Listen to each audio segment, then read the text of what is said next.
before you ask for extra headcount, you need to prove why this can't be done with AI. Oh, so you're saying that the prompt would already include the influence of marketing? That was only adopted by OpenAI 3 months ago. Metaverse much?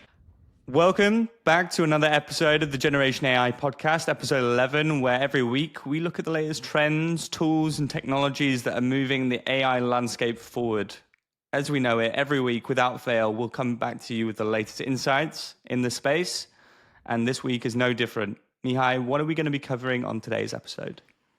Well, as you said, AI is changing quite a lot. It's changing the way we work. It's changing industries, automating some things, taking some jobs, unfortunately. So on the agenda today, we have 4 topics. We'll talk about how Duolingo, the language learning app you all know of, is going AI first, replacing people with bots for certain positions. Then we'll move on and speak about how Visa, the payment app, is building an AI assistant for e-commerce. Then we'll look at how Mark Zuckerberg, the CEO of Meta, is planning to automate the ad industry by building a workflow, an AI-powered workflow to create ads. And lastly, we'll conclude with the CEO of 11x, a company we've talked about before, steps down for a very interesting reason. Why don't we go ahead with the first topic? Yeah, absolutely. So what's going on with Duolingo?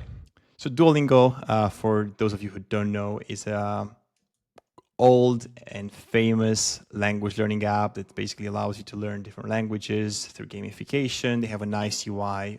They have a nice way of kind of sharing your progress, so it keeps you entertained into learning new languages. They just announced, the CEO just announced that they're going for an AI-first approach, and they replace contractors with AI bots. But not every contractor. We're talking about the contractors that create content and review the content on the website. They decided that if you cannot justify as a team new headcount, it probably means that you should move to an AI-first approach for both creating and regulating and checking language learning content on the platform. And it makes sense, right? So languages in general are subject to very specific rules. And over the time, people used to do language learning with other people. But just because language are subject to very specific rules, you can easily copy-paste those rules in an AI agent and ask the agent to create content, to check content, and to teach people how to speak a specific language.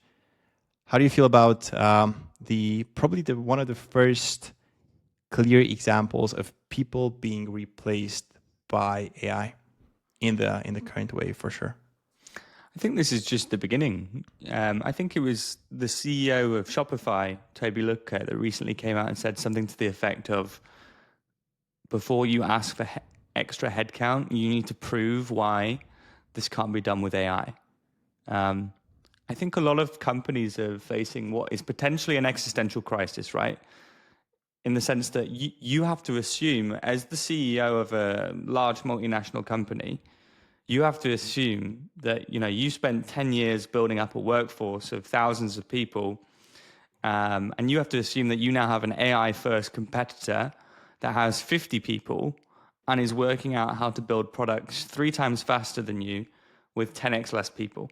You have to assume that that is happening on some level. Now, that may prove to be effective or not. These AI-first companies may prove to replace Shopify and Spotify and Duolingo, but it remains to be seen, right? We'll see if that's the case. But it seems like right now the CEOs of most businesses, big businesses, are assuming that they are going to be disrupted by AI, and that disruption can either be external, by an AI-first company eating their lunch, or it can be internal, and they can replace large sections of their workforce with AI-first tooling. A lot of CEOs are opting for the second choice. To your point on assuming that there's a company with 5 people and 50, 500, 5,000 AI agents working in the background, I think this assumption is becoming more and more true. And to quote the CEO of Duolingo, he said that developing our first 100 courses took about 12 years. And now in about one single year, we're able to create and launch nearly 150 new courses. This is more than 10x. This is probably 20x if we factor in the years and the number of courses. And I think the assumption you just made, there's a company with a bunch of AI agents doing the work 24/7, is true more than ever. Well, I think for some businesses it's true. Like for a content creation, business like Duolingo, it's obviously true, because one of the really great use cases for generative AI is the ability to create lots of content very quickly with a reasonable degree of quality. I think for other businesses, it's definitely not the case that you can just run your business with 30 to 50 AI agents. The tooling just isn't there yet for a lot of use cases, but it may be there in 2 years' time or 3 years' time. So even if the technology isn't there today for some use cases or some industries, given the rate of the development and the trajectory of the development, every CEO has to assume that if it's not there today, then it will be.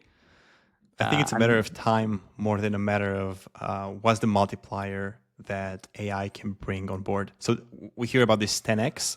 I think many industries will see a 10x. It's a matter of time.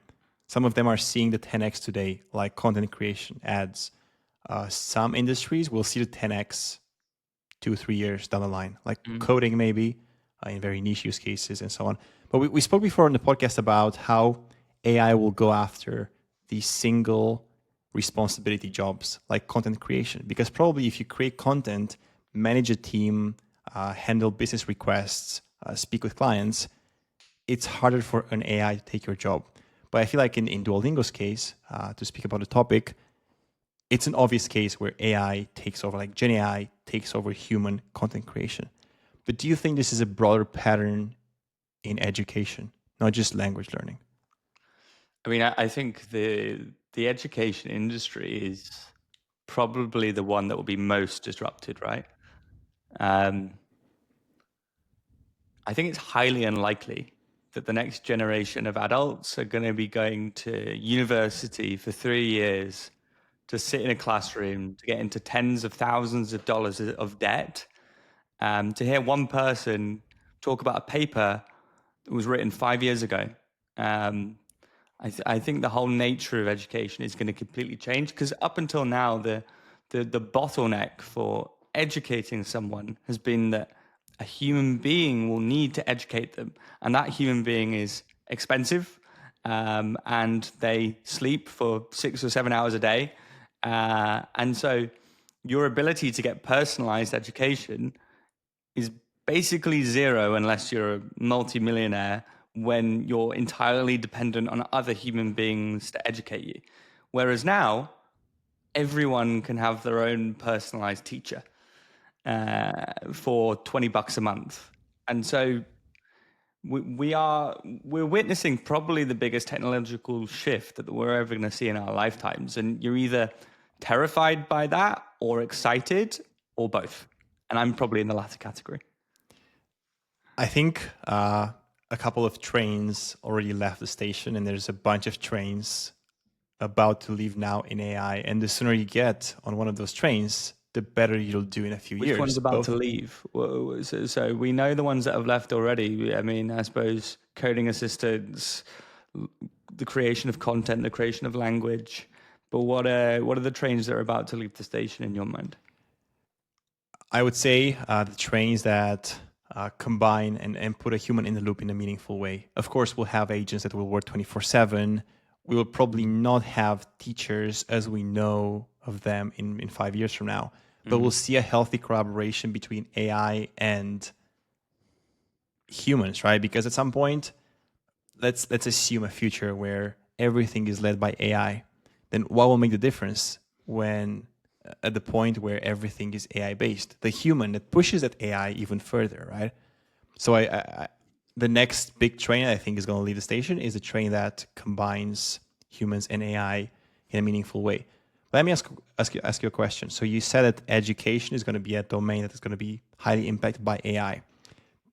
From the actions that Duolingo took the last few weeks towards replacing their workforce with AI, users are churning because of that. Some users don't like an AI-only future. Do you think this will impact education at a scale? Do you think some users will be against this trend? I think it's entirely dependent on outcomes, right? I think let's not overcomplicate it. Like, if I learn Spanish faster because I have an AI agent that's teaching me Spanish, I'm going to prefer AI. If those people are pushing back because they don't like the lack of human connection, then I would say, well, why are you being educated? Are you being educated because you want a human connection, or are you being educated because you want to learn things? And if you can learn things better and faster with AI, I would suggest that it's probably a good idea to get your human connection elsewhere. Um, so, so I think that's the really interesting philosophical angle, right? Which is, if AI can do everything better than a human, given a long enough time span, what does that? And we talk about, the AI to AI connection and the AI to human connection. But the interesting thing is, if AI is better at 99% of things, what does that do to human connections?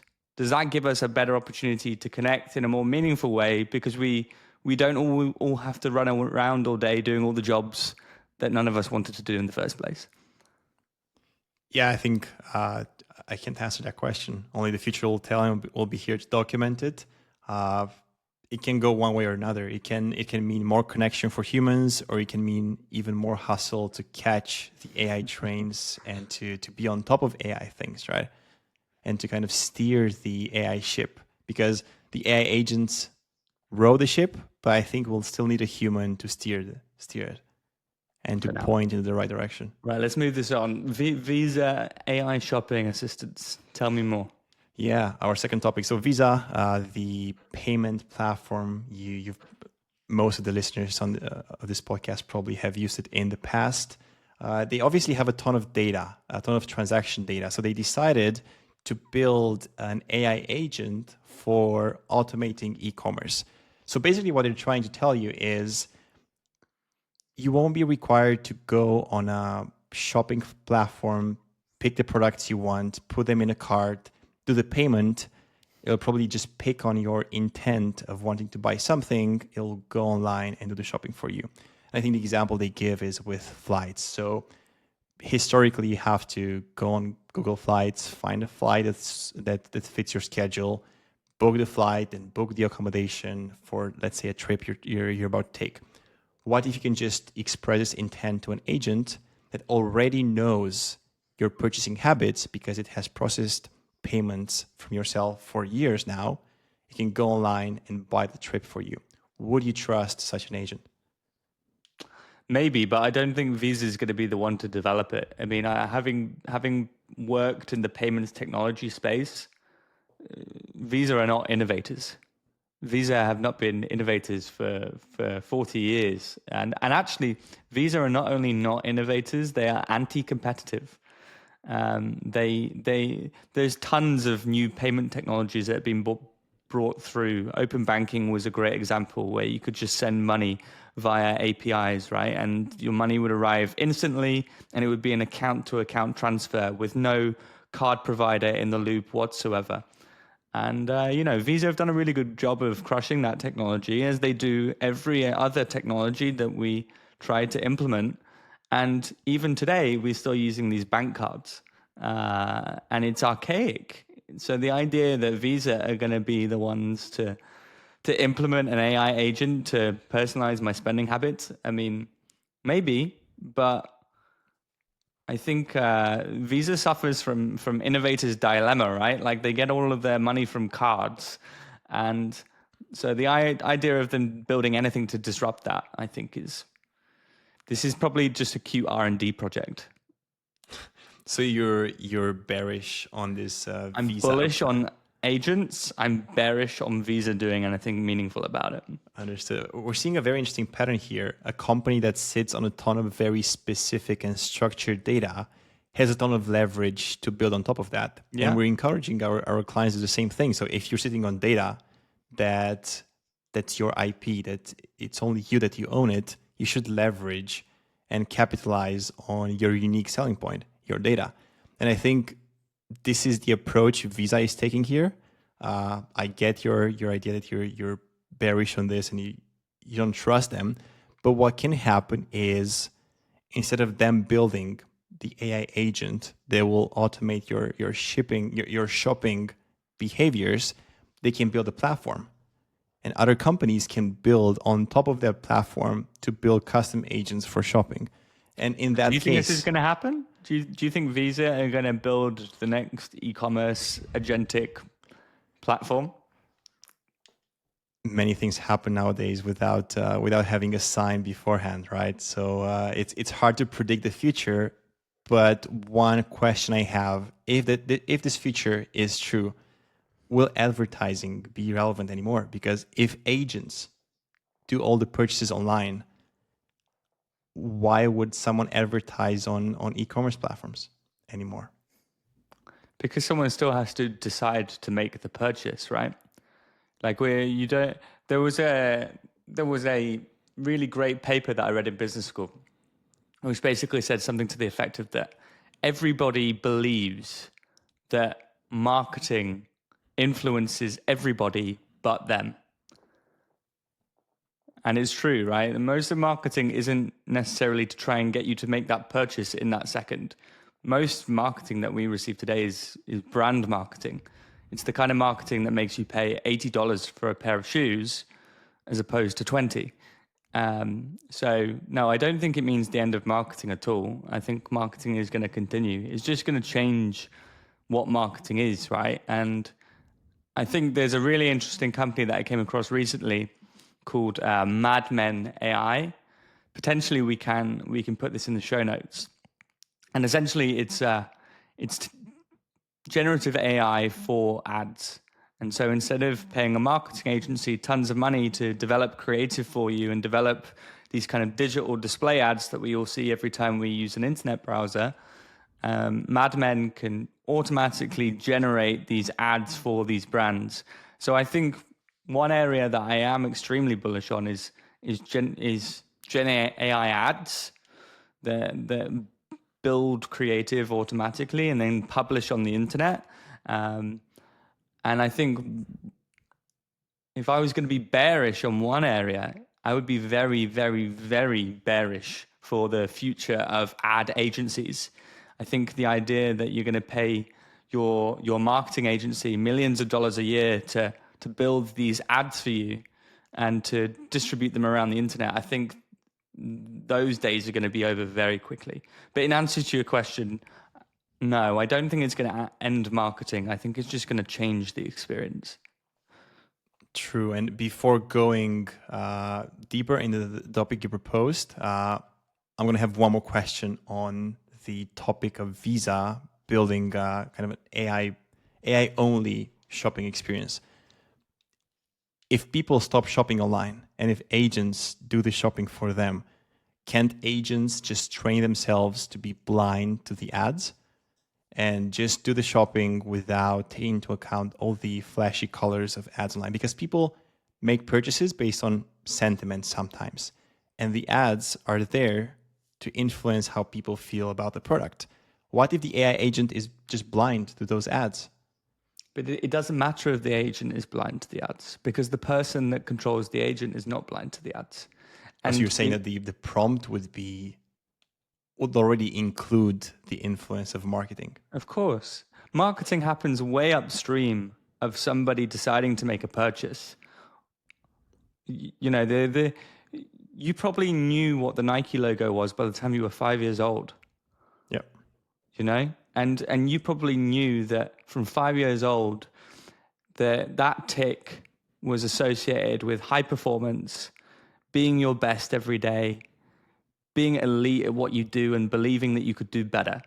it takes so And much just doing money, it. huh?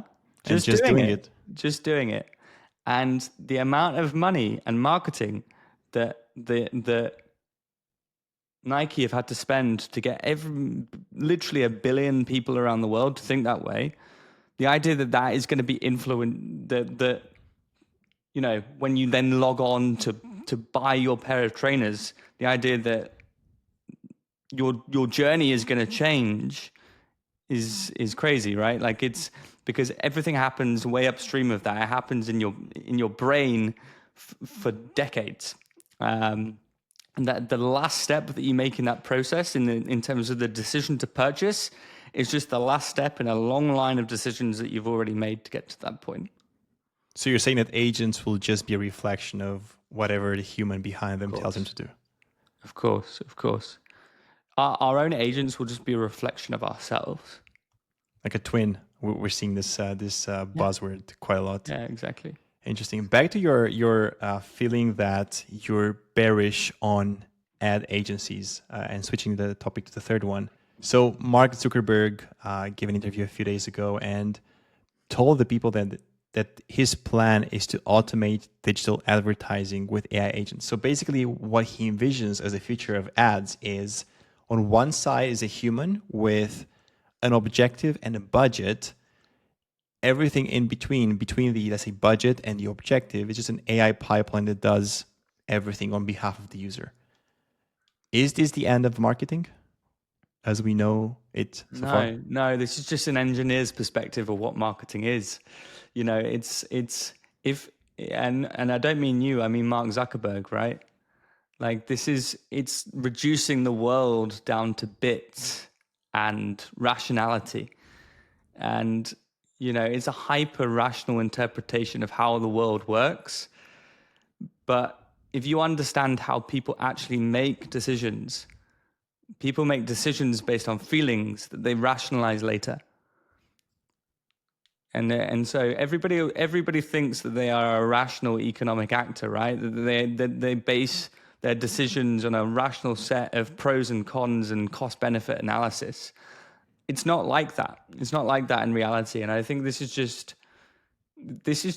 not the first time Mark Zuckerberg has shown that he doesn't truly understand human behavior Metaverse and much. human emotion. I understand why you would have this perspective, but I could not disagree more.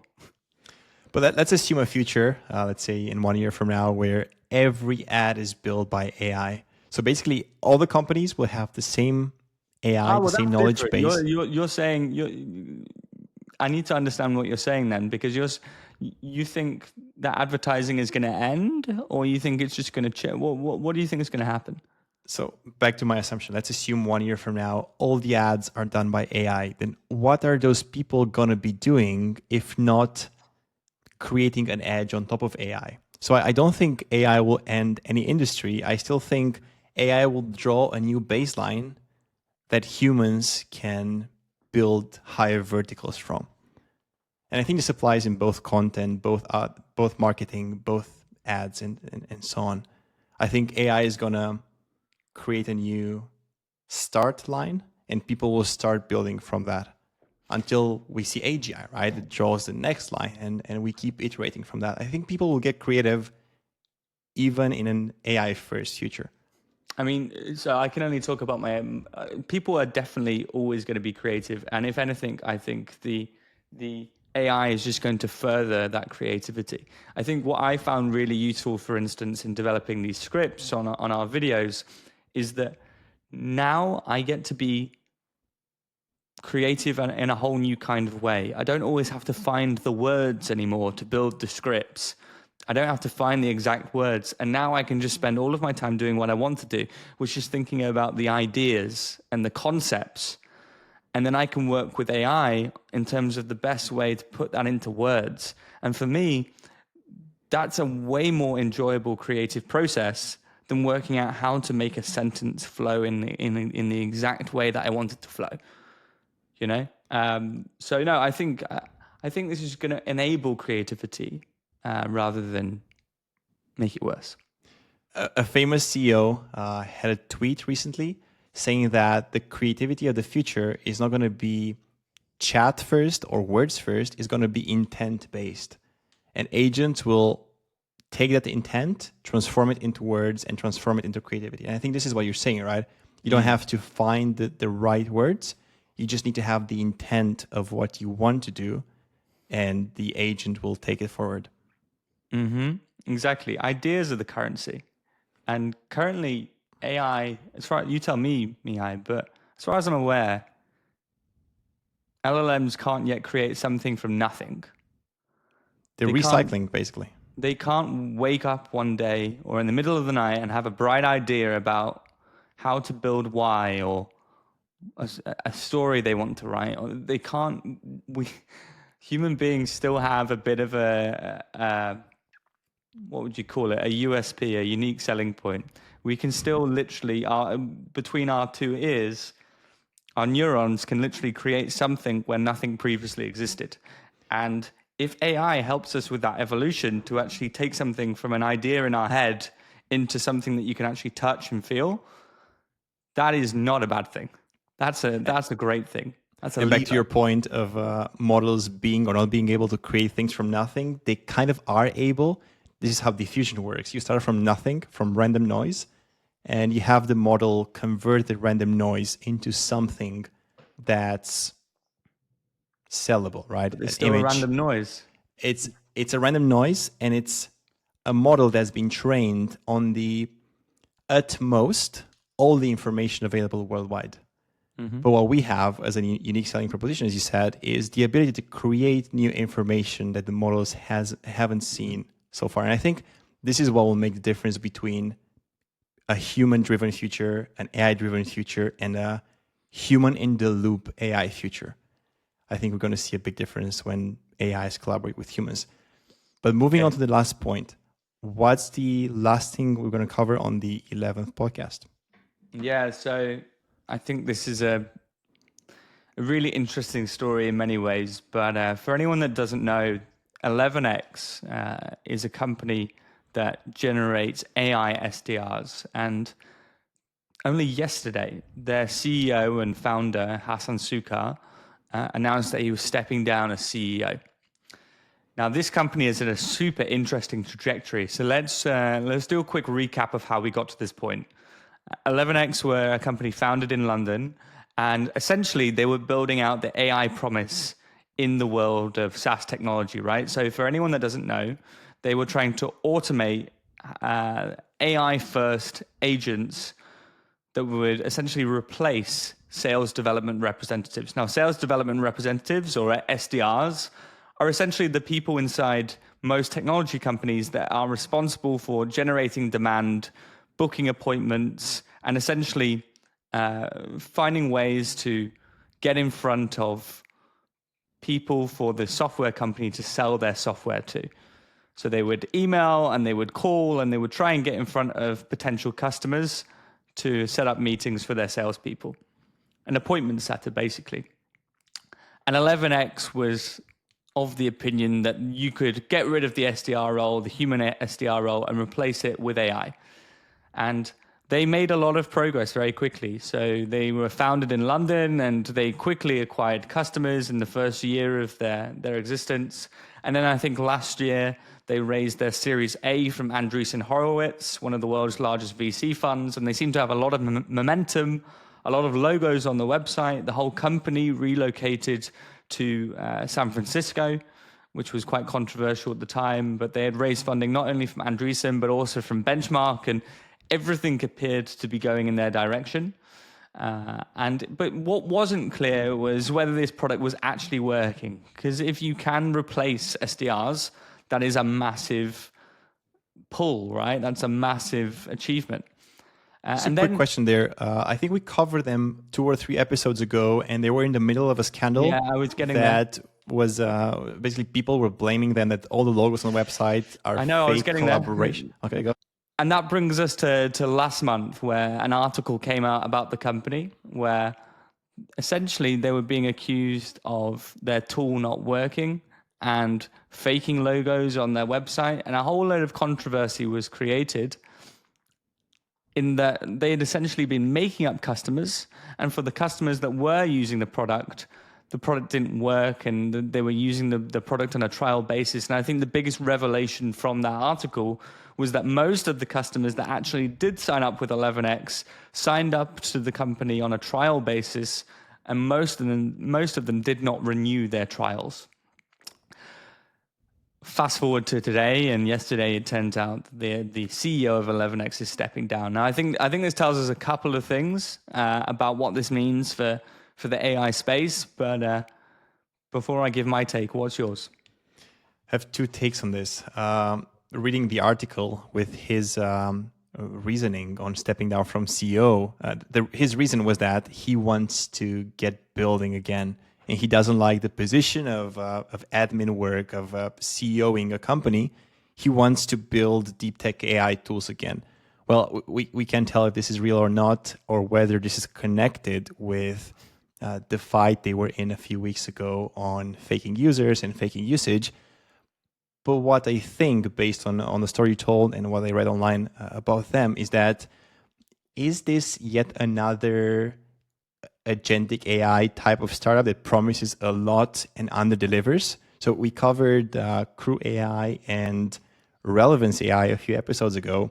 We played with them, we tried to build stuff with them, and they just weren't working. Their product wasn't working as advertised. Do you think this is yet another case of very high hype but very low delivery? Yeah. I mean, I think we're in a situation at the moment where the narrative is running ahead of the technology. Like we've discussed in detail, the model context protocol, and basically the ability of LLMs to now connect into enterprise applications and draw data and context from those applications. That was only adopted by OpenAI 3 months ago. So, if I would be interested to know if they've got a tool that automates the SDR process, how is that tool pulling data from Salesforce so that it can give context-led emails? How is it pulling data from HubSpot so that it can understand how a prospect has been engaged on your website? The reality is that unless these agentic tools are able to connect up to the rest of the enterprise stack, they're basically useless because they're incapable of actually acting based on context, which is what an SDR role is all about. So yeah, I think this is basically a case of Icarus, right? I think this company were flying a little bit too close to the sun, and I get where they were coming from. Their culture was all about moving fast and breaking things, but ultimately they've built a product that just doesn't work, and the technology is definitely going to be there, but I think they moved too fast, too soon. And I think this is breaking the market. To your point on moving fast and breaking things, totally in line with that. You have to try fast, fail fast, and learn fast.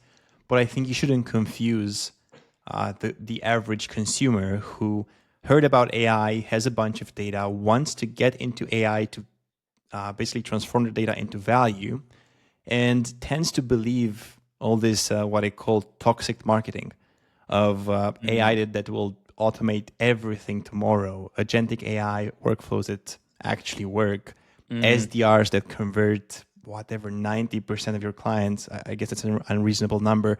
But I think these false promises are hurting the market and are making people believe that what used to take months to build properly, you can do now overnight. And that's not the case. You can do a proof of concept overnight, but if you want to build proper technology, that takes time. And we're far from building end-to-end tech products with AI. Yeah. I mean, this is probably a good time to talk about the product we're building. Like we're building our own AI SDR product internally, and we're not trying to sell it to anyone. We're just trying to build it ourselves. And there are a lot of steps involved, and there's a lot of complexity. And, the idea that if you go to the 11x website, not only now are they selling AI SDRs, they're selling AI account executives, AI salespeople. And the idea that We can barely get the SDR role right. We can barely automate or use agents for the SDR role, which is a pretty simple role. The idea that now an AI is going to be running an end-to-end sales process for $1 million product involving 12 customer stakeholders and 10 client meetings. But if you go on their website, it's there. You know, apparently they can now sell you an AI salesperson, and it's crazy. Yeah, I mean, being hands-on developing the product you just described, all that glitter isn't gold. You have a ton of roadblocks. You need to connect all the pieces. You need to make things work, and it's one step at a time, like automating small bits and pieces with AI until you have a whole pipeline that works on autopilot. But from this to replacing your sales team tomorrow, I think this is a big jump. Yeah, absolutely. I have no doubt that we're going to get there. It's a matter of time. Yeah. And with that, I think that's a good way to wrap. And guys, thank you for tuning in as always, and we'll see you at the same time next week. See you. Thanks for listening.